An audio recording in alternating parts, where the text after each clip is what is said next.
Welcome to another episode of Preferred Walk-On, PFF's college football show. I'm your host, Max Chowdhuck, alongside my co-host, Dalton Wasserman. We got our Week 6 preview now, Dalton, and I'm just telling you guys right now, we're getting spoiled as college football fans. This is the third week in a row where there are at least four games between ranked teams. And if you look at my top 25, there are 6 games between ranked teams. So we're going to bring you our preview and prediction for the 5 biggest games of Week 6. And Dalton, it is an awesome Week 6, man. It is. We're getting to the point in the year where every single game matters and every single game's going to be tight. Every big game. You saw it starting this past weekend with several teams in the top 10 taking it down to the wire, and I think you're going to continue to see it as these teams start to play their rivals, play each other in conference, and the margins for error is going to be really small. Yeah, absolutely. And just a little preview for next week as well. Next week's preview show's loaded as well. We got 2 games between top 10 teams, and USC against Notre Dame, Oregon against Washington, a bunch of other great games as well. So next week's preview, I mean, dude, we're in the thick of it now, man, and I am having the time of my life, man. But let's start off with the biggest game of Week 6, the one that everyone's talking about, between 2 top 10 teams in my ranking at least. Number 3 Texas, though, going up against number 12 Oklahoma, which is at noon on ABC. And Dalton, really, this game will determine who the team to beat in the Big 12 is, and really who one of the top contenders for the college football playoff is as well. Absolutely. The winner of this game has every opportunity to run the table and make the playoff. This is the biggest game in the Big 12 this year. It's probably one of the 5 or 6 biggest games in the country. Oklahoma's been rolling, albeit through some softer competition. Texas has 2 massive wins at Alabama and at home versus Kansas. You got 2 teams that are high-powered when they're playing consistently. Oklahoma's getting better on defense. Brent Venables is starting to build that team to his identity. And Texas' defense has been spectacular. Honestly, it's quietly the best part of their team, despite Quinn Ewers and all the weapons getting it together. This is going to be as fun a game as you see all year. You got 2 teams that obviously don't like each other, 2 teams that are really, really good and with possible national championship implications on the line. Oh, massive, man. And usually it doesn't even matter like how good or bad these teams are. The Red River rivalry is always one of the biggest games because it's one of the best rivalries in college football. This year's version, like you mentioned, though, dude, has really a ton more importance because you mentioned both of these teams. These are the only 2 teams in the Big 12 right now that are currently in the top 25. So the winner of this game is the clear front runner to win the Big 12 conference and make the college football playoff. And honestly, Dalton, I mean, Oklahoma, if they win this game, they're going to launch inside the top 10. I already have them in the top 10, but they can go up as high as 6 or 7 probably with a win. Texas, if they win this game, I think you have to have them as a number 1 team in the country because, like you mentioned, they already beat a number 3 at the time, Alabama, in Tuscaloosa. They beat number 24, Kansas, of course, without Jalen Daniels, but still, they beat him pretty convincingly in that game as well. If they beat Oklahoma, this will be their 3rd top 25 victory. No other school in the country has that many top 25 victories, and there hasn't been a clear number 1 team yet. And Texas, if they beat Oklahoma, they're going to have the best resume by far in college football. So if they win this game, man, I would have them at number 1. What about you? Yeah, absolutely. You have to. You get 3 signature wins in your first 6 games. You have to. Eventually, the resume speaks for itself, and you have to look at 2023 alone instead of reputation and prior years and everything like that. You know, we've got some great teams at the top, right? You've got Michigan, but they don't have a single signature win yet. You have Ohio State, who has 1, and they've been kind of shaky at times otherwise. Texas resume would just trump all of that. You just, especially wins in this game with Oklahoma being this good this year, right? Last year was the first year of Venables and all that, and they were building. The win at Tuscaloosa still stands out above just about anything else, and an impressive win at that, a double-digit win at that. They were clearly the better team. If Texas were to do something similar to that to Oklahoma, or even just win the game, honestly, 3 signature wins in your first 6 is just outstanding. There's almost no way you couldn't make them number 1. Yeah, absolutely. Like I mentioned, Georgia has struggled at times this year too with South Carolina and Auburn. Georgia's got a big game that we will get to in just a little bit, but it'll be tough to deny Texas that number 1 next to their name if they win this game, man. But what ultimately is the matchup that you're looking for most in this game? Oklahoma has to be better in their front seven and their run defense. Last year, they got run all over by Bijan Robinson, Roshan Johnson, Jonathan Brooks got in on it.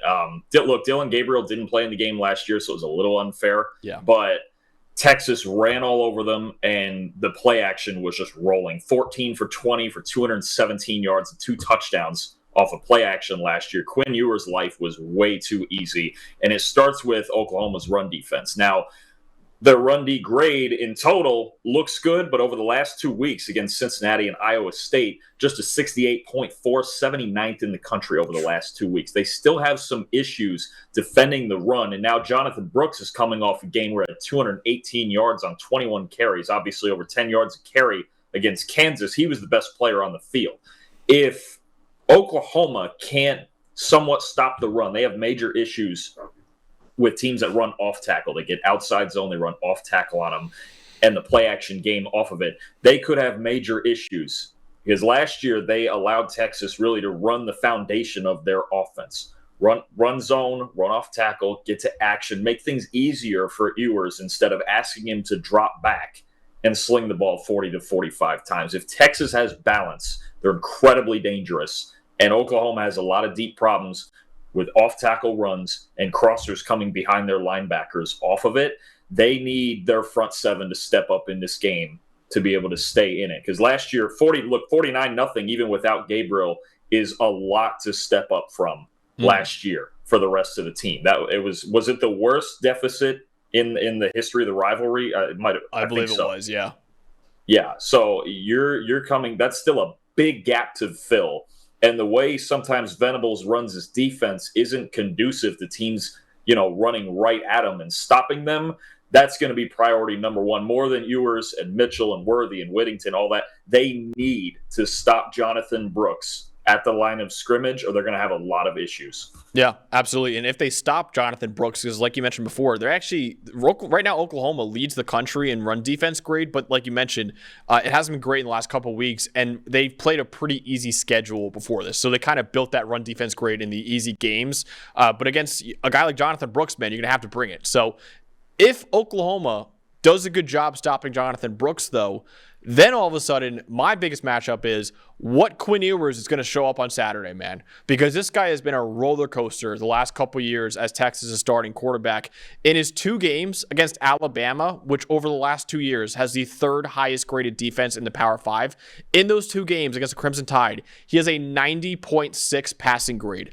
In all other games over the last 2 seasons, he has a 68.5 passing grade. That is a 22-point difference between going against Alabama when you should be struggling, when Alabama makes basically any other quarterback in the country look mortal or less than mortal against them. Quinn Ewers looks fantastic. In the easy games against Big 12 defenses, he struggles. So this is going to be a big matchup for him. And Oklahoma, last year, Ewers played really well. Had an 80.5 grade, was one of his best games of the season, probably, that Oklahoma game. Oklahoma's got a much stronger defense this year. Right now, they're 2nd in the country in overall defensive grade, 10th in EPA per play. You see right there, 1st in run defense grade as well. So if that run defense steps up, like you say it has to, then all of a sudden it gets to be on Quinn Ewers' shoulders. That could be a big, big game for him. And if big game Quinn shows up like he did against Alabama this year and Alabama for a quarter last year, Texas will win this game. But if he doesn't, man, Oklahoma might be able to pull this one out in a close one. But ultimately, Dalton, who do you have winning in the Red River rivalry? I'm going to take Texas. I think it's going to be a closer game. I think it's still going to be a high-scoring game. I'll take Texas 38-31. And I have similar issues with Dylan Gabriel as you do with Ewers. Since the start of last season against Power 5 opponents, he only has two games with a 76 passing grade or higher. It seems, look, Oklahoma doesn't do a lot on offense. They run a really simple offense with a lot of base concepts, and they just do it really fast. They want to play with tempo and just run as many plays as possible, right? But they don't do anything complicated.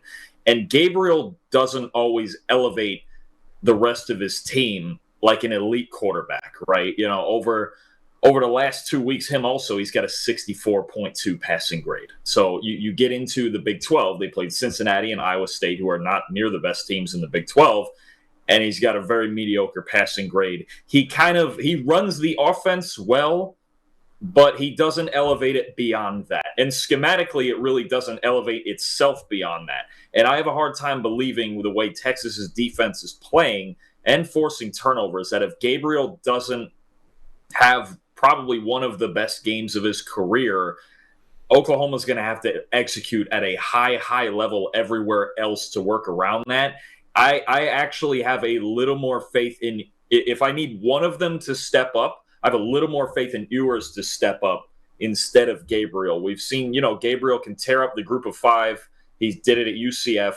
He's done it at Oklahoma. We've seen him in the easier games, but the last 2 weeks, even in a game against Iowa State last week where they scored 50 points, it wasn't as great a performance from Gabriel as you might think. Still 2 turnover-worthy plays in there, a passing grade in the 60s. I'm just not sure he can elevate them in a game like this against a defense like this. And I'm still a little worried that it's not the best matchup for Oklahoma's front seven against Texas's running game. I'm going to take the Longhorns. Yeah, I'm going to take the Longhorns, too, in a close one. I have them 31-28. I think this honestly could be one of the best games of the year.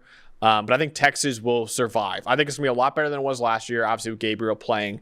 But I do think Texas will still come out on top in this game, man. And listen, like we said before, Texas win this game, they are the number one team in the country. I think both you and I are going to have them at number one if they win this game after the week, no matter what happens in the other games. Because, like we said, that's 3 wins over top 25 teams. I mean, 3 of them. So nobody else has that many. So Texas absolutely deserves to be number one if they win this game. But I think it's going to be a really close game. I honestly, that's one of the hardest ones for me to pick.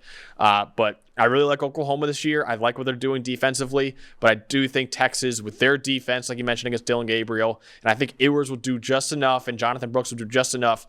I think Texas will come out on top in this game. But moving over to the other noon game that we're talking about is 2 Tigers. Number 23 LSU at number 21 Missouri. And really, Dalton, the storyline for me is this is a tale of 2 Tigers, man. Because you got one team in LSU who was the number 5 team in the country opening to enter the season. They had legitimate college football playoff aspirations. Now they have 2 losses before October even started. So now all of a sudden those playoff dreams are basically all but gone because there's never been a 2-loss team in the playoffs history that made the 4-team college football playoff. And on the other side, Missouri, who a lot of people really didn't have that high expectations for, they're currently have their highest ranking in 8 years thanks to its first 5-0 start since 2013. And Eli Drinkwitz was a little bit on the hot seat, I think, before the season started. Now, all of a sudden, they might talk about an extension for him, man. They're really performing at a very, very high level right now. So Missouri is number 21. I had them at number 17, so I think they should be even higher than where they are right now. But it's a dream start for Missouri, and it's a kind of a nightmare start for LSU so far, man. It is, and I'm going to tell you the best thing Eli Drinkwitz did was, in the few weeks I've been on this show with you, there's 2 guys that stand out, 2 offensive coordinators that stand out. They're both in their first year with their teams. One is Ben Arbuckle at Washington State. Yep. The other is Kirby Moore at Missouri. Came from Fresno State, always a good program over there. They're even ranked right now after he left. He has unlocked everything about this offense. Brady Cook is coming off the best game of his career. Luther Burden is the best. He's the highest graded receiver, at least in the country. He might be currently the best receiver in the country the way he's playing. Check this out. He's first in receiving grade. He's 3rd in yards per route run. He's 2nd in missed tackles forced. He's in the top 20 in deep grade. He's 3rd in intermediate grade. He's the best receiver in the country on screens. This guy can beat you at all levels. And they have found a way to get their best player, because Burden didn't play like this last year. Moore came in here and found out this guy was their best athlete, and he's getting them the ball like crazy. And Cook, the way he's being coached, I'm going to tell you, this offense, schematically, it's fantastic too. There's a lot of passing concepts in this offense that are similar, kind of like Sean McVay's offense, to be honest with you, a little bit from the Rams. There's the concepts at times seem simple, but they come from so many different angles, and they take deep shots. They have a good feel. Cook has a great feel right now for either throwing the ball into windows in zone coverage or identifying one-on-one matchups and taking his shots. He's been coached incredibly well right now. Kirby Moore, actually, just as much as the players, is at the forefront of this turnaround. It's incredible. He's going to find himself a head coaching job very soon, because you look at this offense, and they still last week, despite it being Cook's best game, and Burden and Marquise Johnson has 2 40-plus yard touchdowns in the last 2 weeks. Oklahoma transfer Theo Weiss. That's going to be the scary part. If they start adding more on top of a running game that still put up almost 140 yards last week, Burden might be the best receiver in the country right now. Mm-hmm. If they get Weiss and Johnson involved the way they were involved last week, this gets dangerous, because Cook's a whole different guy now. It's a whole different guy. Before this year in his career, 19 big-time throws, 20 turnover-worthy plays. This year, those respective marks are 11 and 2. 2 turnover-worthy plays for Brady Cook in 5 games. It's a whole different animal all of a sudden. They have weapons. They have balance. They have a quarterback who's throwing the ball with conviction. They have guys who can make plays after the catch. They have guys who can make plays vertically. And they have a play caller who is molding it all together. I'm telling you, if you throw it on and you didn't know it was Missouri, you'd be like, wow, this team is wicked efficient. They are finding every hole in every defense they're playing. And to be honest with you, that passing offense against LSU's coverage unit right now it should scare Brian Kelly to death, because LSU right now is the worst coverage unit in the SEC by a mile. Mm-hmm. They are, 118th in the country, the 4th worst in the Power 5. And if you just isolate their secondary, you want to know something weird? We were talking about Harold Perkins needs to rush the passer more, right? And figuring if he rushes the passer more, maybe it'll help get guys under pressure. You know, Harold Perkins is their highest graded coverage player, like by a lot. They don't have a single defensive back with a coverage grade over 65. This secondary is struggling so bad right now, and you saw obviously they gave up 55 to Ole Miss last week. This secondary is struggling so bad, it might threaten Brian Kelly's job security, because they can't cover anything. And to go against another team with a high-flying offense in Missouri, Perkins last week finally rushed the passer 30-plus times. I think it was 31 times. Mm-hmm. And they had their worst game in coverage. They don't have any answers right now on defense. Their team right now, I remember you talking about Alabama last year, that they were basically Bryce Young putting out fires. That's LSU now. Yep. Daniels, Neighbors, Thomas putting out fires. That's it. Trying to keep up with everything that their defense is giving away. They gave up, 34 to Arkansas? They gave up 45 to Florida State. They gave up 55 to Ole Miss. They're not winning one-on-one. There's too many busts in coverage. This guy's running wide open and if Harold Perkins, we did not come into the year thinking Harold Perkins would lead them in coverage grade by a lot. Yeah. That's not okay. And the fact that they need him to rush the passer, when he rushes the passer, they're pretty darn close to the worst secondary in the country. And against these weapons and what I see schematically from Missouri, it's going to be a major problem for LSU. I really think so. Dude, absolutely. You literally took the matchup away from me. That's exactly the matchup that you have to watch in this game, man. Brady Cook, you mentioned it, man. I mean, I keep going back to our Kansas State preview when we were saying Brady Cook is kind of a turnover-worthy play machine. Like, is he going to be able to lead this team to victory? He has been fan-freaking-tastic. He's made us look dumb, honestly, so far this season, because we really didn't have much belief in him. And honestly, a lot of people, I have actually a lot of friends who root for Missouri, guys who host Missouri podcasts, they didn't have much belief in him either. I was on their podcast in the preseason, and they were talking to me about a quarterback battle. They were saying, hey, is there any other quarterbacks that can step up because Brady Cook might not be the guy? He's been the guy, man. Last year, he was 94th in the country in passing grade with a 66.7. This year, he's 17th with an 88.7 passing grade. It's 22 points higher, Brady Cook, from last year to this year. I think you made a great point. Kirby Moore has been fantastic. And the other point that you made too, Luther Burden III, man, he is your Biletnikoff winner right now. You see right there, he leads all receivers in the country in overall grade, leads them all in receiving yards. He leads all Power 5 receivers in yards after the catch. I compared this guy to Deebo Samuel multiple times now. He is a special player with the ball in his hands. And the good news for Missouri fans, he's only a true sophomore. This kid has to come back to school next year where he should be the number one receiver in college football heading into next year if he's not already this year. And he should be the number one receiver in the 2025 NFL draft as well. This kid is special. And like you mentioned, LSU, fourth worst coverage grade in the Power 5, second worst in terms of EPA per pass.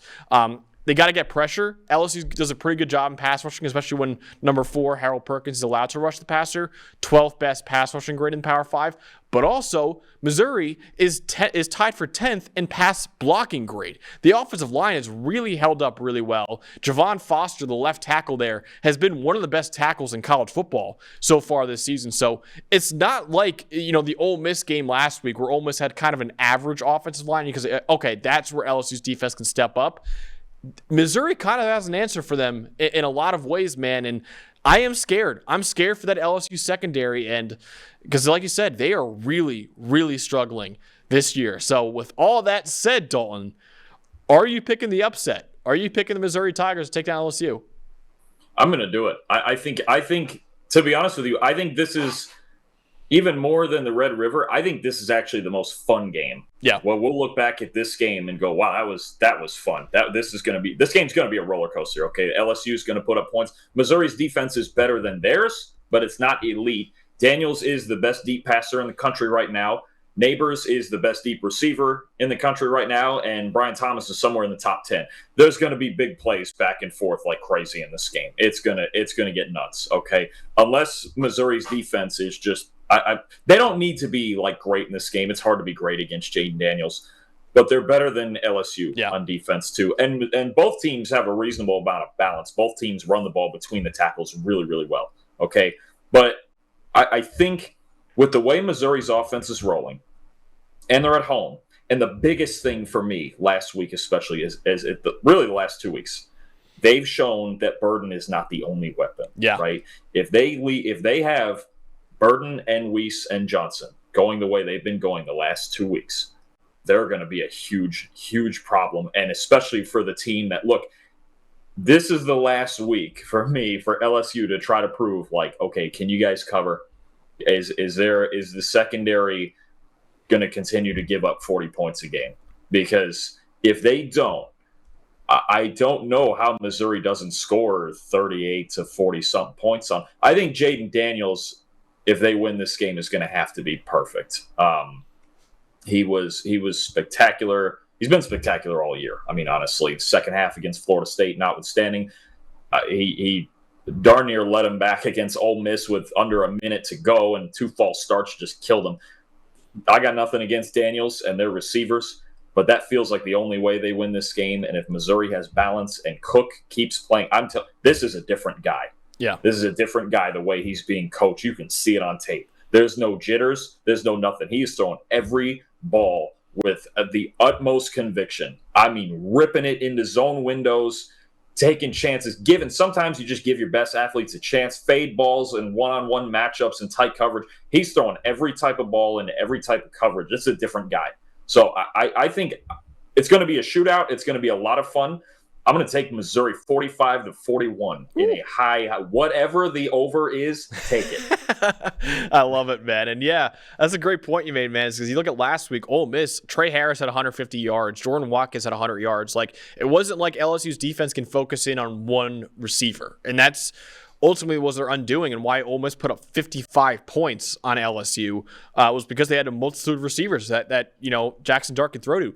That's the same thing with Missouri as well. So, it's not just Burden, man. Like you said, Weiss is doing really well. Johnson's playing really well. It is kind of a fun matchup that we're seeing because there's a really good chance two of the three finalists for the Biletnikoff Award are playing in this game, and Luther Burden III and Malik Neighbors. And Brian Thomas has honestly played fantastic so far this season as well. So really, if you love wide receiver play, tune into this game, man, because it is going to be an awesome receiver game. Dude, I agree with you. We're both picking the upset here, and I think LSU is favored by 6.5, I believe, against Missouri. We're favored by 6 right now. I'm taking Missouri 34-31 over LSU. I think this is an upset. I think Missouri at home is a big part of it, and I think Missouri continues its dream season, and LSU continues to fall deeper into their nightmare with a 3-3 start to the season when all of their fans were saying we're making the college football playoff this year. Now you go 3-3 to start the season. It's a nightmare start, man, but I think it's going to continue. I think Missouri is going to keep going up those rankings, man. They deserve to be higher than 21, in my opinion, and they're going to keep going higher than that, man. So I think Missouri is going to win this game 34-31, so it should be a great game. Another great SEC game that we got is number 11 Alabama at Texas A&M, 3:30 p.m. on CBS. And Dalton, the biggest story is these two coaches, man. The rivalry on and off the field between Nick Saban and Jimbo Fisher. They used to be colleagues. Jimbo Fisher used to be Nick Saban's offensive coordinator when Nick Saban was the LSU head coach. He was there with him for 5 years before Nick went on to the Miami Dolphins. That once friendly relationship kind of turned sour last summer. Saban, of course, accused Texas A&M of quote-unquote buying all of its players after having literally the best recruiting class in history. Texas A&M had 8 5-stars in that class. Fisher called Saban a narcissist who should have been slapped. Listen, it's since quieted down. It's since Saban has since apologized. Fisher said he's moved on. So this was a big storyline last year, but it still is kind of a juicy storyline off the field, man, when these two coaches meet.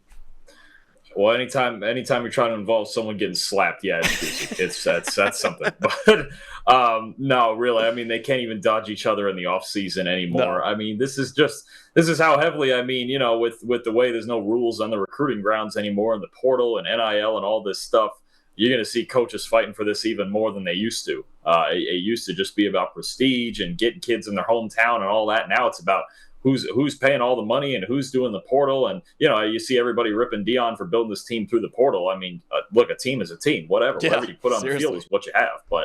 But no, it's always fun to see Saban go against his assistants. And like, you know, you've mentioned before, he's had a little more trouble with them lately. Yeah. But it's a big game too. I mean, look, A&M's 4-1, coming off a big win with their backup quarterback against Auburn. Are they 2-0 in the SEC? I believe it is. I believe so. Yeah. They beat Arkansas last week. That's right. And Bama, after the Texas loss, put Milroe back in there, gotten it rolling. Yep.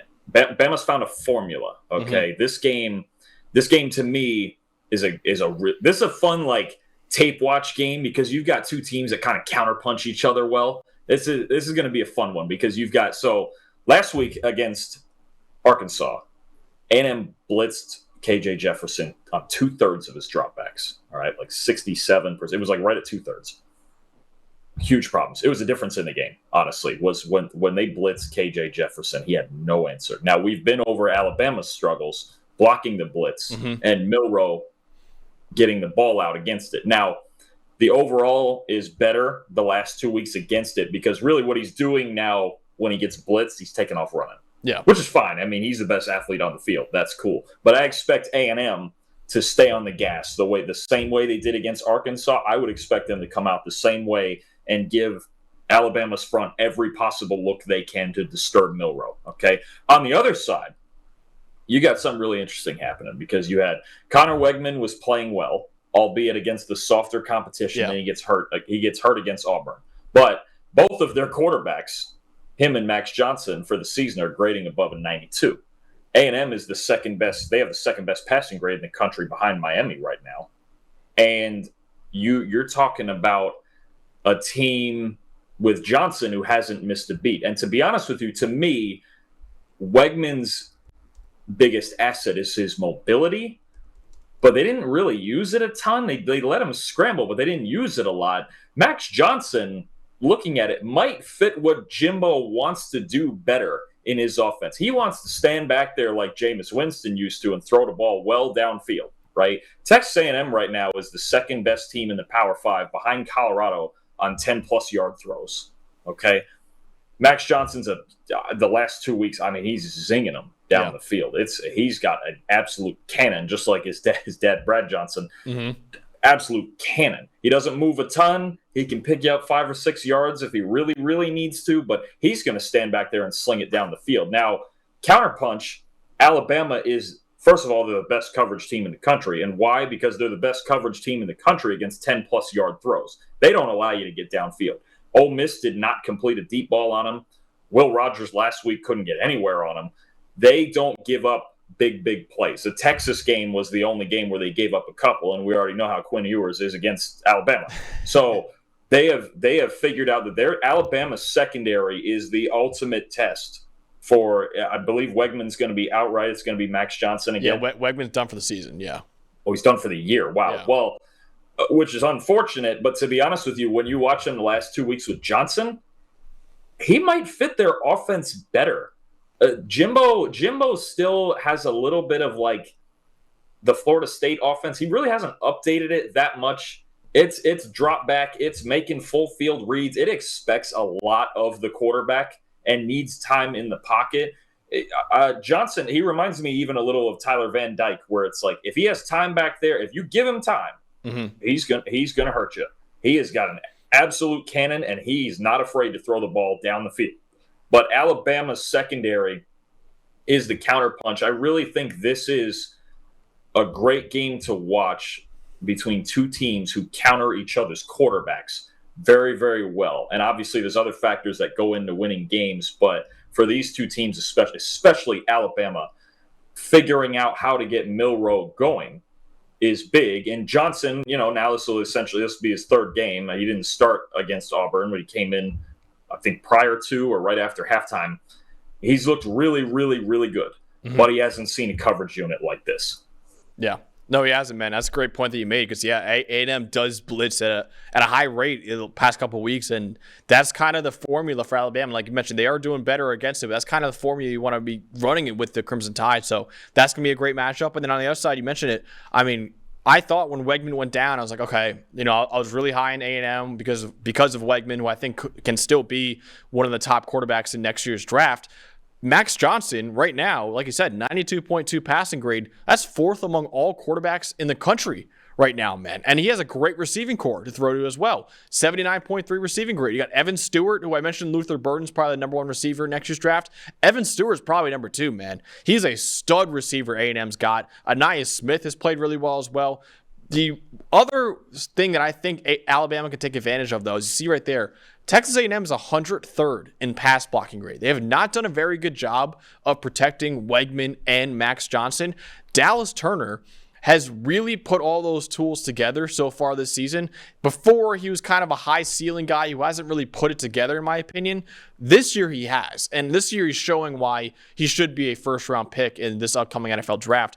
Right now, Dallas Turner is fourth among all edge defenders in the country with 24 pressures on the season. Dallas Turner could have a big game against Texas A&M. I think that's going to be a big mismatch for the Aggies is Dallas Turner and, of course, the other defensive lineman that Alabama has as well, getting pressure on Max Johnson. But like you mentioned as well, Alabama, man, great coverage unit. I'm number one in coverage grade, only allow about 4.6 yards in per passing play as well. And then the two corners they got, Kool-Aid McKinstry, who I thought was the number one corner in the country entering the season, and Terrion Arnold, the other cornerback they have there.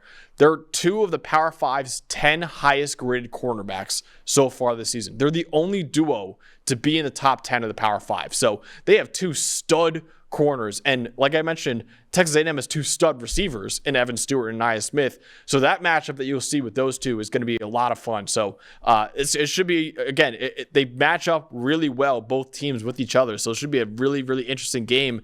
Dalton, the last two Alabama and A&M games have really come down to basically the last play of the game. Of course, A&M beat him on the field goal, game-winning field goal with no time left a couple years ago. Last year, when Jalen Monroe was starting because Bryce Young was hurt, it came down to a goal line stop for Alabama to win the game.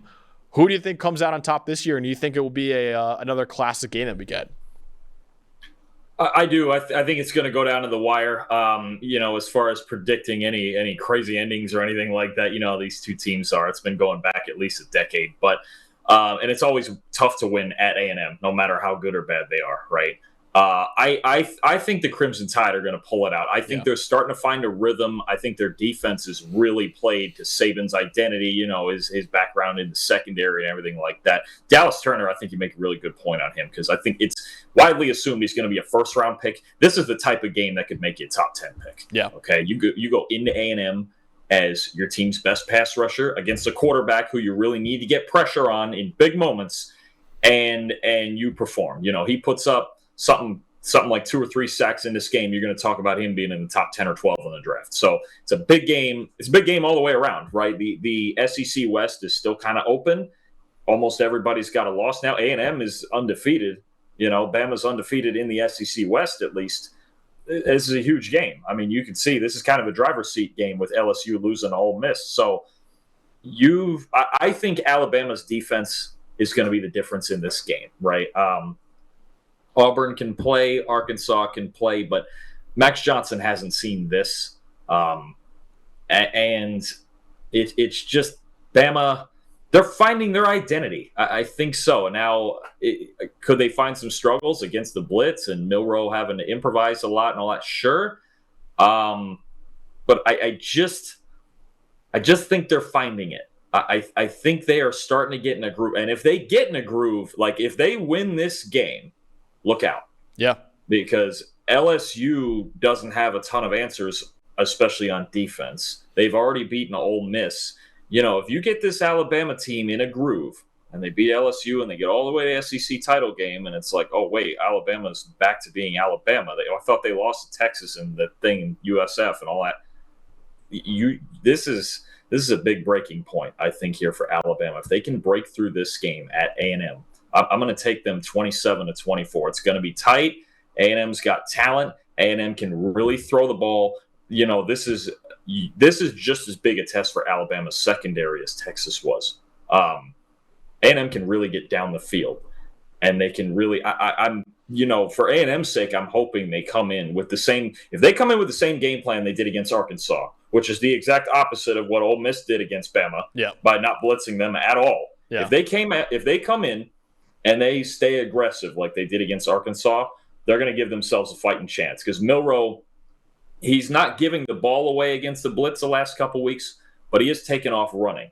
And there are things in certain defenses when you can design pressures for mobile quarterbacks to force them to roll a certain way and get him on the back end of it. I think that's where A&M is going to go with this. That's what I would do because Milroe wants to hold the ball as long as he can, whereas Johnson, the opposite, wants to get rid of the football, right? You've got two opposite quarterbacks, and you've got two defenses that counter those two guys across from each other. So it's a weird dynamic in this game, and I wonder if maybe all that being said that Jace McClellan might just be the difference, the running game for Alabama, because you look at the rest of A&M's team performance-wise, the quarterbacks have been great, and everything else has been closer to solid. But I'll take Alabama 27-24, and that defense, their secondary being the difference, because right now it looks like the best secondary in the country.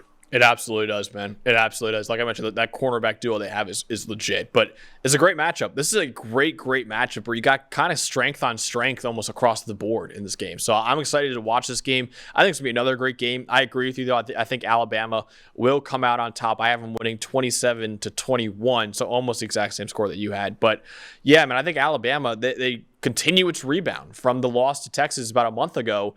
And they're kind of the quiet giant in college football now, the sleeping giant in college football, where it's like, man, if they keep winning and they keep this rolling, they already beat Ole Miss, and they beat A&M. Like I said, LSU is on the downswing right now. They keep it rolling, man. All of a sudden, they go into that SEC championship game with one loss, and they could be facing a Georgia team.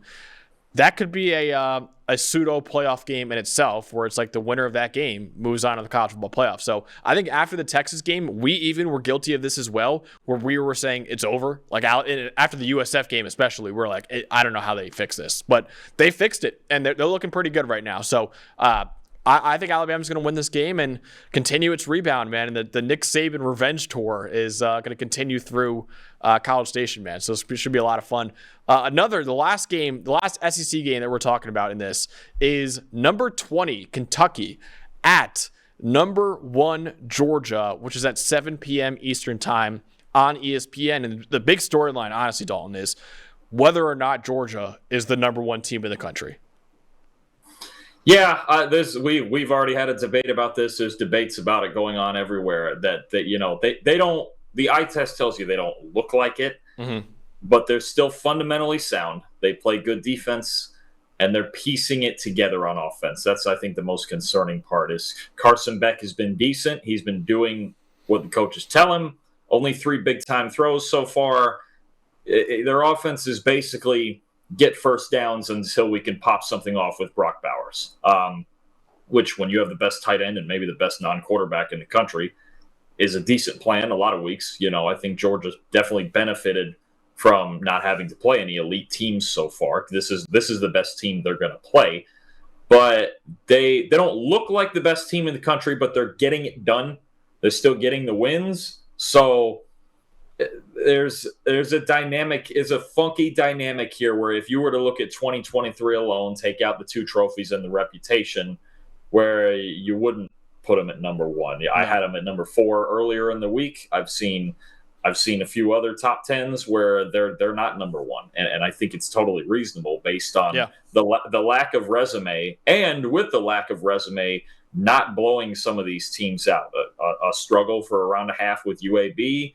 Struggle for a little more than a half with South Carolina, almost losing to Auburn. If Auburn had a quarterback, Georgia might have lost that game. But you play the teams in front of you. They're not stomping them. They're figuring out things offensively. They don't have as much elite talent across the board as they have the last 2 weeks. You have Bowers. I talked about Malachi Starks the other day at safety, highest graded safety in the country. Other than that, there's not a ton of elite talent. There's good talent. McConkey, the front 7. I have issues with the pass rush. I have some concerns about inconsistency on their offense.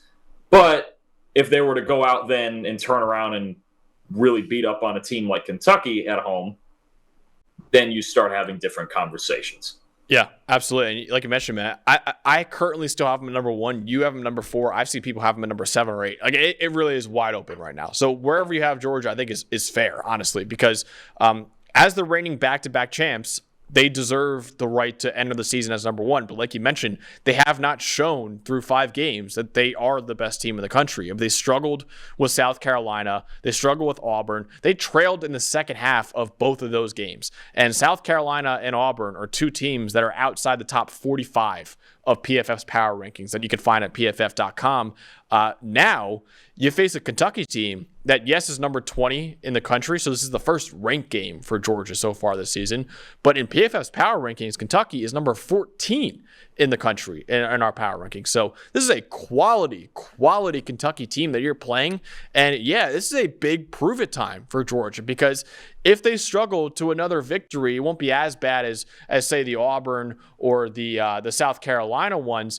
But if they lose this game, I mean, all of a sudden it's panic mode for Georgia. You're saying, oh my God, like, is this really the defending back-to-back champs? So it's going to be a big test for them this week, man, against Kentucky in this SEC East showdown. And really, these are, in my opinion, the 2 best teams in the SEC East too. I know Tennessee is still ranked right now, but I don't entirely trust Joe Milton in them as much as I do Georgia and Kentucky right now. But what is the matchup, Dalton, that you're ultimately watching in this game? Well, real quick, I think we just talked about it. Watch out for Missouri in that SEC. That's true. Yes, that's very true. Correct. I'm going to be honest. From what I've seen, they probably have the best offense of the group. Good call. Anyway, I'm expecting. I'll be honest with you. This is a weird one. This is going to be. It was a rock fight last year. Georgia won 16-6.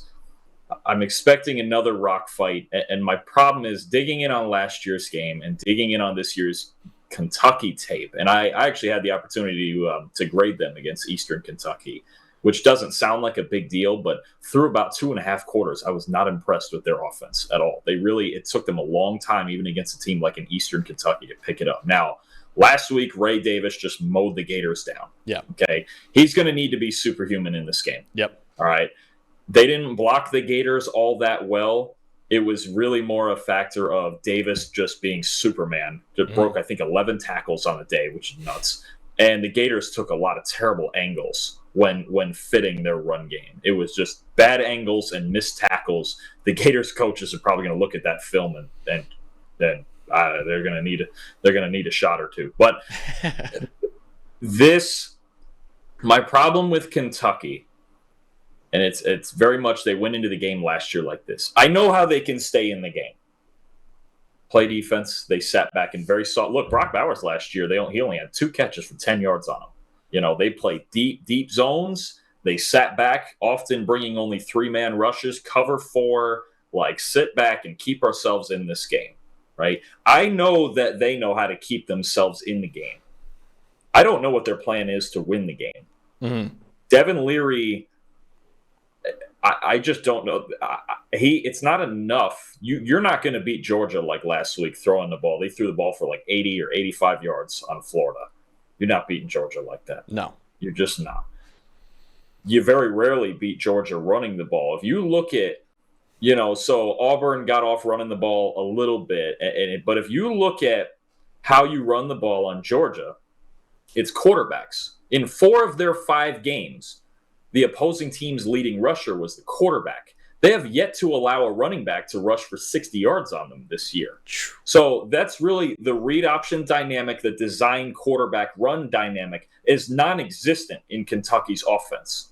If I remember seeing right, I don't think they have positive yardage rushing from the quarterbacks. Devin Leary doesn't run the ball. No. They throw quick passes, they get the ball out, and otherwise they just turn around and hand it to Davis. That just old school traditional style of football doesn't work against Kirby Smart. I mean, you go back even to his Alabama days. Wasn't there some years long streak where they didn't give up a 100-yard rusher? I think, yeah. Yeah, there's something crazy. They went, I don't remember. It was multiple years where it's been this many games since Alabama gave up a 100-yard rusher. And Georgia, if you take the quarterbacks out of it, they look like the same thing. If Kentucky thinks offensively they're just going to line up and run the ball the same way they did last week, it's not happening. And the problem is that's their offense. Yeah. Occasionally Devin Leary gets some quick passes off. They move the chains, they throw the basic stuff. But there isn't anything else dynamic other than Davis in this offense. Now, their defense can keep them in it. This is going to be a physical. Last year's game was a fist fight. It was 16-6, but Kentucky just couldn't make any game-changing plays that tilted it in their favor, and that was at Kentucky. Mm-hmm. The more I watched on the surface, this looks like a game, and it probably will still offensively give Georgia issues because Georgia really has their own issues on offense anyway. But I'm struggling to find, other than Ray Davis having a Heisman day, which, Georgia's a different animal than Florida. Florida just... their pursuit to the ball and their fits in the run game were a mess. I don't know where, especially their linebackers, I don't know where they were going. Kirby Smart's linebackers don't do that. Yeah. So this game, I want to believe in Kentucky, but it just looks so similar to last year, where it's just you're going to get this rock fight and it's going to be physical and it's going to drag and it's going to drag and it's going to be, everybody complains nowadays in boxing that all the heavyweight fights go 12 rounds and nobody ever gets knocked out. That's what Kentucky does. Yeah. And I know how they can drag this out. I know how they can not embarrass themselves, but I'm struggling to find where they can win. Because if Georgia's only going to give up, let's say it's more than 60. Let's say Ray Davis gets some normal number, 80 or 90 yards in this game, which he's done a couple times this year. He had a huge day last week, but prior to that, I think he only had one other 100-yard rushing day. So for as much as I am a little bit down on Georgia for being inconsistent, especially on offense, I have a hard time believing Kentucky's going to go into Athens with a very similar offense. Because, last year they had Chris Rodriguez and Will Levis and all. It was a similar offense, and they shut down Rodriguez for 50-something yards, 55 yards, somewhere in there. And he's in the NFL now. Mm-hmm. I'm trying to find the breakthrough for Kentucky, and at least on the tape, and I know what they did against Florida last week, I can't find it because Georgia's on a different level from Kentucky and Florida and the rest of that division. So unless Missouri's offense is that wild, but we're going to take them out until later. I'm struggling to find it for Kentucky. I'm struggling to find. They scored 6 points last year with Will Levis as their quarterback, and And Devin Leary's he's not Will Levis. No, he's not. He really isn't. And Will Levis, like you said, like Georgia, to beat Georgia in the run game at least, so you have to have a quarterback that can run the ball. Will Levis would have been the perfect quarterback for them to have in this year's game, honestly. But yeah, it really is, man. The matchup really is whether or not Ray Davis can once again be, like you said, Superman. Because that's their offense. He is their offense. He had 280 yards, 3 touchdowns against Florida. And I think he made a great point. A lot of that, Florida was taking horrible angles, and the linebackers were not getting into the gaps like they were supposed to. You never see that in a Kirby Smart defense. In fact, if any of his linebackers take the wrong angles or go in the wrong gaps, they'll probably get their scholarships taken away, man. So the Kirby Smart, if there's one thing he does, man, it is he coaches that front seven harder than anyone else probably in college football. So you won't see them take wrong angles. So then it comes down to whether or not Ray Davis can just bounce off Georgia defenders, which we haven't really seen any running back be able to do in a very, very long time. So on the season, though, Ray Davis is playing really well. He's right now second among all running backs in the country with 5.9 yards after contact per attempt. Now, I will say Georgia's run defense, because they don't only have the dudes that they had the last 2 years, Georgia right now is 40th in the Power 5 in EPA per rush. So it hasn't really been as dominant of a run defense as you've seen from the Bulldogs in the last 2 years, but it's still a very, very well-coached team, and I don't think Ray Davis is going to be able to rush for 300 like he did against Florida. But ultimately, I think Georgia should just stack the box, man, and make Devin Leary beat you, because he hasn't really had to yet. All he's been doing is relying on that run game, and I think you can't let Ray Davis beat you. You got to make Devin Leary beat you. But ultimately, will Ray Davis have his Heisman game, Dalton, and will Kentucky pull off the upset, or will Georgia silence some of its doubters with a win over the Wildcats?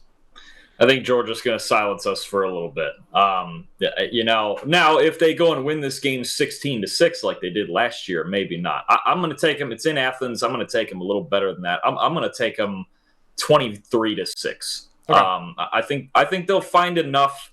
I think there's ways that Kentucky can stay in this game for a while. But like you said, the overall on Georgia's run D doesn't look as good as past years, but you look at a lot of their negative plays, and it's with the quarterback running the ball. Mm-hmm. And that's just something Kentucky doesn't have. They don't have. Peyton Thorne's not going to take off running Robbie Ashford. These guys Auburn had. Spencer Rattler scrambled for a lot of yards in that game. Devin Leary just doesn't move like that. The Kentucky just doesn't have that dimension in their offense. So it's going to be, if Kentucky wins this game, it's going to be something. I think it's going to be something wild, like 10-6, or something where Georgia's offense just completely shuts down, or you get turnovers. But Carson Beck, the one thing for him on a positive side is he hasn't really turned the ball over at all. He's only got 3 big-time throws, but I believe he's only got 2 turnover-worthy plays. He doesn't give the ball away either. He gets rid of the football, as we talked about Monday, and he just puts it in a decent enough spot to get a first down. So I'll take Georgia 23-6. I think they're going to silence the doubters for a bit. People are going to, okay, you beat Kentucky. They were number 20. That's a little better than the last 2 weeks. And I think it would be a good week for them to assert themselves. Now, if their offense comes out against a good Kentucky defense and looks really good, let's say this game gets, let's say they win this game by 30, or there's something like that happens, we might start talking Georgia back into the top. Maybe the top spot, maybe the top 2 or 3. For me, I had them at 4 just because the eye test and all that. It's an interesting game for Georgia to see how well this goes, but I do think they're going to win. This Kentucky team, Ray Davis did what he did last week, but there's not a ton of balance, and I think Georgia it's a whole different animal than Florida's defense. You're not going to bounce off 11 tackles. Yeah. You're not going to just get these horrible run fits. That doesn't happen for Kirby Smart. I'll take the Bulldogs in a reasonably convincing, like 23-6 win. Yeah, that's fair. I got Georgia as well. I got Georgia 31-20 in this game. I think Kentucky's offense is a little bit more But I do think Georgia, man, gets his first ranked win of the season and quiets some of the doubters. Not all of them, but some of the doubters. I don't see Kentucky matching up with Georgia very well. Because like I said, that run game, I just don't think it'll be able to be as dominant as it is against Georgia. But the last game that we're talking about is 7:30 p.m. on ABC. That is number 10 Notre Dame at number 25 Louisville. And for me, Dalton, the storyline is, can Notre Dame keep this energy up, man? Their schedule, I don't know who was making their schedule. It is brutal, man. They played in week 0 and they haven't had a bye week yet. So they're one of 2 Power 5 teams right now that has already played 6 games. They've already played half their season already, the other one being Vanderbilt. Not only has Notre Dame played 6 straight games without a bye week, they also have played 2 physically and emotionally draining games against Ohio State and against Duke. Both those games came down to the wire. Now you got a third top 25 team in as many weeks in Louisville, and you're on the road against Louisville. And this could be one of the biggest games Louisville's had in a long time, man. Louisville right now, first 5-0 start in a decade since Teddy Bridgewater was their quarterback. This is the first time Louisville is 5-0. Jeff Brom, the new head coach there, man, he's looking for a statement victory. So Notre Dame, man, this is a brutal, brutal schedule. And they're not even off next week either. They got USC next week. So they got 4 top 25 teams in a row playing their 7th game of the season next week, when next week or 8th game of the season, next week, when a lot of teams are playing their 6th games next week. So they're basically 2 games ahead of almost everyone else in the country right now. So yeah, man, my biggest storyline for me is just, can Notre Dame keep the energy up week after week against quality opponent after quality opponent, man? Well, part of being at Notre Dame is being in the spotlight, right? They have their own TV deal all to themselves, and they get ranked higher sometimes than they should. And look, this Louisville game at the beginning of the year was not supposed to be a ranked game. Louisville last year wasn't very good at all, and this year they've kind of 5-0. They've kind of bounced back, and they've earned it. They've earned their 5-0. But Notre Dame, they still have, number 10 still sounds right to me, right? And even despite, Duke's a really good team. Ohio State's obviously really good. They should have won that game. The thing I think carrying Notre Dame right now, is now that they've lost already a big game, Notre Dame, without being in a conference and a conference title and all that, and you mentioned it with LSU before, teams with 2 losses don't get in the playoff. Yeah. The urgency factor for Notre Dame is, we have to win. Yeah. We blew our margin for error early, and Marcus Freeman at the forefront of that with everything that happened at the end against Ohio State. But you sit there and look at a schedule like this and a win potentially against a ranked Louisville team on the road, and you go, there's plenty to build here. There's plenty to put on this resume between Louisville and USC, and I believe they play North Carolina later in the year. I believe so. I know they play Clemson, so they got there's an at Clemson in there. You're right. North Carolina though. So okay, not North Carolina. Still brutal at Clemson. Yeah, USC next week. And even the easiest game of the bunch against Navy, that first game you mentioned, that was in Ireland. Mm-hmm. So they've got a trip to Ireland. They've got the Ohio State heartbreak. They've got last week with Duke already on the table. Now you got another ranked road game. I mean, it's to be in the spotlight sometimes is a curse, man. Dude, they now that you mentioned, that's a great point. NFL teams, whenever they make a team play in London or Germany or wherever, they always have a bye week the next week because you have to recover from that massive time zone. Like we said, Notre Dame has already played 6 games back to back, even though they went to Ireland, and now they got Ohio State, Duke, Louisville, USC. The schedule makers, man, were not kind to the Fighting Irish this year. That's a great point you made, man, because I totally forgot about that. It's like, yeah, they went to Ireland and still have to play a game the next week. So it's insane what the Fighting Irish have had to go through so far this season, man. Yeah, big time. Getting to this game, though, obviously we're going to have the USC game. Pretty good chance we'll have the at Clemson game as long as Clemson keeps themselves together. This game, it's another one like last week. I think to a lesser, although Duke played, their defense especially played incredibly well last week. It's another game I do think with the urgency high, even though it's on the road and everything, I do think Notre Dame is pretty clearly the better team here. Yeah. Louisville's 5-0. They've earned it. There's nothing to take away from that. But you look at kind of what they've done. They beat Georgia Tech by 5. They beat Indiana by 7. They beat NC State last week 13-10 with only 20 yards rushing on their side. They're winning, but anytime you put the tape on, right? We've done it for just about every team today. You look for something exceptional. Mm-hmm. Okay, what makes this thing go? Right? When you look at any team, and we look Notre Dame the same way. We've rolled through it for 3 weeks in a row now. Defensive line, front 7, they cover well. Estime is a monster. I think still second in the country in rushing grade. Physical. Joe Alt is going top 10 in the draft. Hartman keeps it together, although in big games, it's still kind of to be decided. It's not great, but he got him through last week, the big run on 4th and 16, all that. But I look at Louisville, I can't find anything they do exceptional. Mm-hmm. They're winning games, but there's nothing that jumps out at you. Like Jack Plummer sometimes makes really good throws. He's kind of a gunslinger.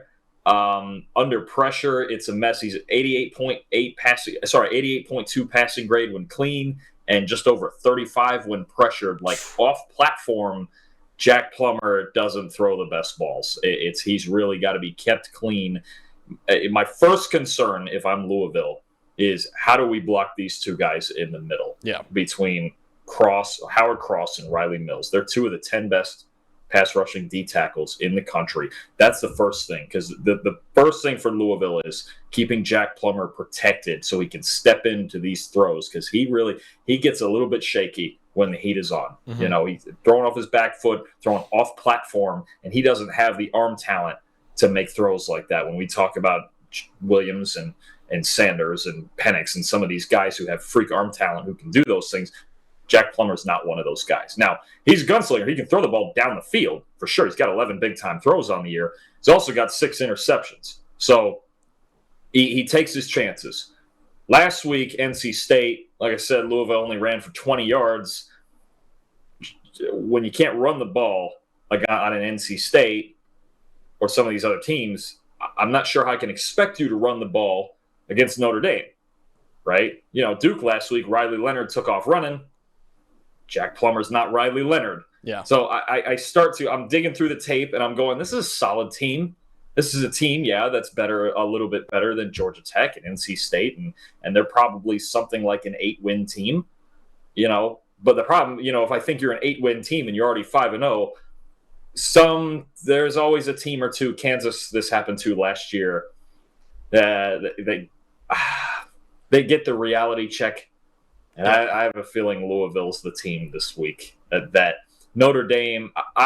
My only answers really for Louisville winning this game, Jack Plummer's got to be safer with the football. Being the gunslinger is cool. It's part of what makes him productive. But this is not a game where you can mess around throwing the ball into a ton of tight windows, right? Kyle McCord got away with 1 or 2 against them, but generally Kyle McCord played really safe football. Plummer's this is gonna take the game of his life, man. I'm telling you, they have to run the ball. If they only run for 20 yards on Notre Dame, it's over.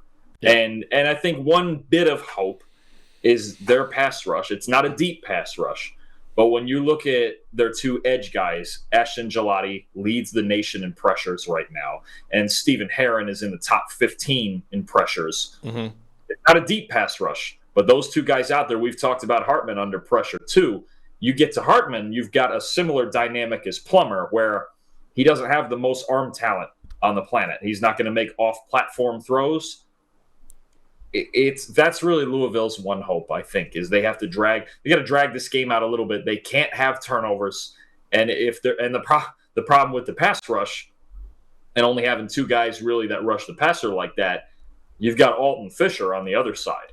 Yeah. So it's not fun at all trying to rush the passer against Notre Dame. Very few teams, Ohio State did it, but they're Ohio State. They're loaded. Louisville's not loaded like that. I think Duke was more physical than I thought they would be. I'm not sure Louisville's that physical. Yeah, I think that's the problem too. I think Joel's been fantastic. Blake Fisher's been a little up and down so far this season. Maybe that could be an area of weakness for Notre Dame, that you get pressure off the right side from Blake Fisher. But Yeah, man. My thing that I'm looking for is really which running back is going to have more success because both offenses are really kind of built around the running backs. Audric Estime has been fantastic this year for Notre Dame. You see right there, leads the country in rushing yards, leads the country in rushing yards after contact, leads Power 5 running backs in overall grade this season. He has been fantastic. If you're asking me to give out the Doak Walker Award, it probably is going to Audric Estime right now. He has been phenomenal so far this season. Jawar Jordan, on the other side for Louisville, 7th in the Power 5 in rushing yards, 4th in the Power 5 in yards per carry, nearly 8 yards per carry. Great receiving back, too. Has the 3rd most receiving yards in the Power 5. Both of them are dominant running backs, and both of them bring something different to the table.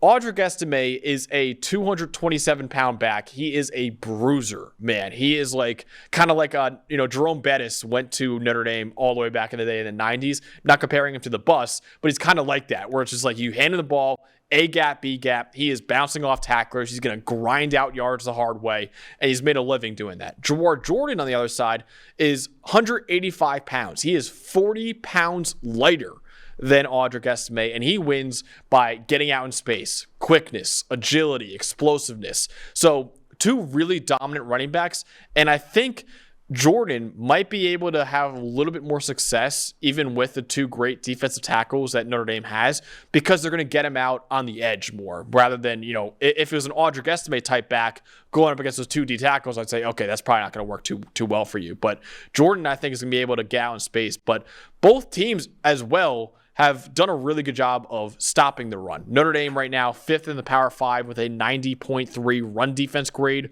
Louisville tied for 8th in the Power 5, averaging about 3.3 yards per run attempt so far this season. So both defenses have done a really good job of stopping the run, and I think ultimately this game could basically come down to which running back has the bigger day because both offenses really rely on Estime and Jawar Jordan. I would say they're the 2 best players besides Joe Alt. They're the 2 best players probably on each of these teams is Jawar Jordan and Audric Estime. So they're the 2 weapons that they rely on the most, and I think they're gonna really try to carry both their teams to victory in this one. But ultimately, Dalton, who do you have coming out on top in this Saturday night game in Louisville? I think Estime and the Irish have the advantage in that matchup. I think the level of physicality. I don't think Louisville's ready for this level of physicality. I know we hinted at it with Duke last week, and they were ready. Duke's got real size and real toughness to their team. Starting with the quarterback and working all the way around. Louisville. They get beat up inside sometimes. They're smaller than Duke, and I think they're going to have a lot of problems. I wouldn't be shocked. I wouldn't be shocked if Estime ground his way for like 200 yards in this game. Right. It's Louisville. They're small. Sometimes that can work to your advantage, but Notre Dame. You look at they've seen some things already, right? You've seen Marvin Harrison and Ibuka. Then they've seen like the toughness of Duke. Right, it's Louisville has some speed, but they don't have the speed like USC next week. That's going to threaten Notre Dame like that. I don't think they'll get some points. They're at home. Their offense. They'll get vertical if Plummer makes some brave throws and it works. But all across the board, I think there's too much size here for Notre Dame. There's a mismatch here to me with Estime. The running game, Louisville struggled to stop the run, especially against Boston College. There's Boston College again running it up on somebody. I think Notre Dame's still one of the 10 best teams in the country. I think number 10 is about right. New Year's 6, all that stuff. We'll get into the USC game next week, but it just comes down to me where I go, Louisville's a solid football team that's beat on some softer football teams, right? Indiana's not good, and they only beat them by 7. Georgia Tech's not great, won by 5. NC State last week with Louisville, that's probably pretty comparable. And Notre Dame beat NC State by 21. So if I'm just going kind of the transitive thing there's that. But I just think it's a level – I think it's a level of football Louisville's not ready to play yet. I'm going to take Notre Dame 42-24. Maybe that's a little widespread on the road. I could be wrong, but and maybe they won't even hit. Maybe not 42. Let me fix that. Let me go like 35-24 because this game is going to be more about Notre Dame just being the more physical team. If I was throwing a bold prediction out there, let me take Estime for 200 yards and Notre Dame for the win, and then we'll talk the big one next week with Notre Dame and see if they can. That's a level of speed that's challenging what they got going on out there. But Louisville, look, they're a solid team. I don't think they're on this level. I think they're the team this week that and there's certain ones. Look, Missouri's in that low 20s, Kentucky's number 20. It's kind of a thing. It's like, who wants to prove themselves? I think Louisville gets the reality check. Yeah.